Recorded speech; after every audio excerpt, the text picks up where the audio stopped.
Among the major sociological perspectives, we start with the functionalist perspective. And before we actually move on to the individual contributors to this perspective, we start with intellectual roots of this perspective. So functionalism had a dominant position among contemporary sociological theories, and actually many other perspectives emerged as a challenge to this particular perspective.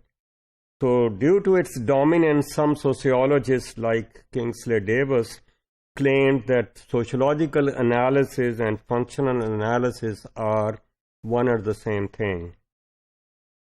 So Davis argued that sociology involves examining the role. Role could be considered as a function. So sociology is examining the role that an institution or type of behavior plays in society and the way it is related to other features. So sociology involves or it covers the roles which are being performed by institution or a certain type of behavior in the society. So idea is to see that what role is being performed, what's the function of that particular behavior in the society, or what's the function of that particular institution in the society.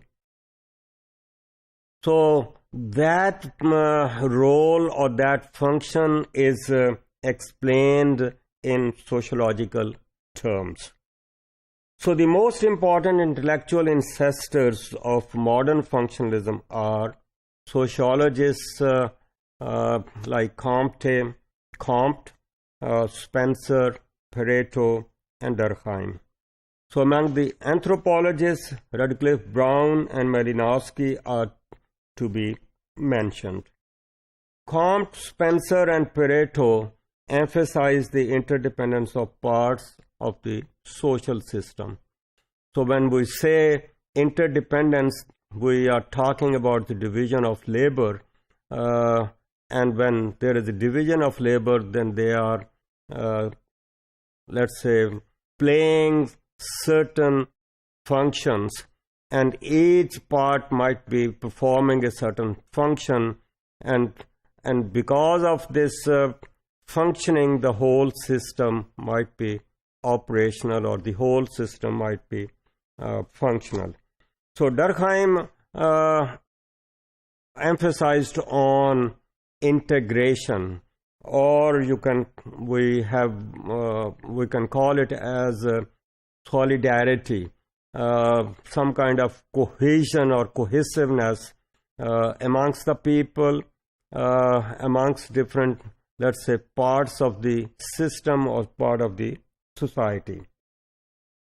Now this integration or social solidarity, which was, let's say, hallmark of Durkheim, it inspired Radcliffe Brown's and Malinowski's analysis of the function of social institutions.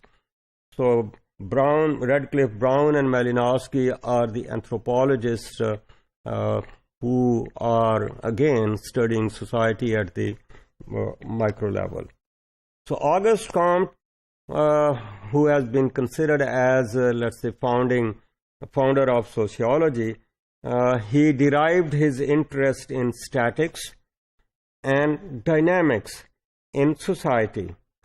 So statics means what creates, let's say, stability in the society, equilibrium in the society.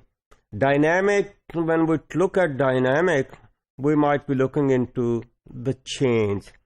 So ये दो चीज़ों की बात आ रही है, static and dynamics. Statics में stability की बात है, डायनामिक्स में चेंज की बात है, प्रोग्रेस की बात है. तो उसका फोकस जो कॉम्ट का था वो ये था कि what produces stability in the society. And then also we see So what produces disequilibrium in the society? What produces change in the society? What produces progress in the society? So that was the, let's say, important factors which are to be investigated. And although Comte was not basically a sociologist, but he was looking at society from that perspective. So the idea was, I repeat, what produces social order in the society? Social order or stability in the society, और हम इसको equilibrium भी कह सकते हैं. So dynamic is more like change in the society. So what are those forces, those factors which produce change in the society or which produce stability in the society? ये उसका focus हमें नजर आता है.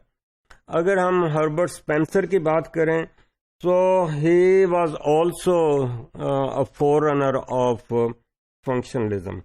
His concept of differentiation meant the mutual dependence of unlike parts of the system. Here again हम यही कहेंगे differentiation.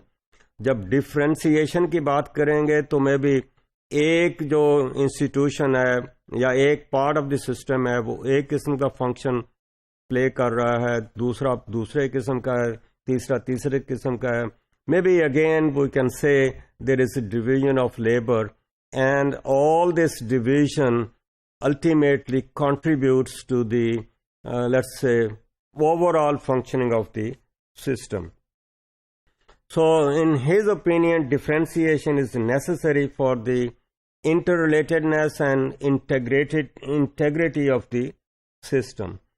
Pareto patterned his system of sociology on, let's say, physiochemical system characterized by interdependence of parts and adjustive changes rather than biological organism.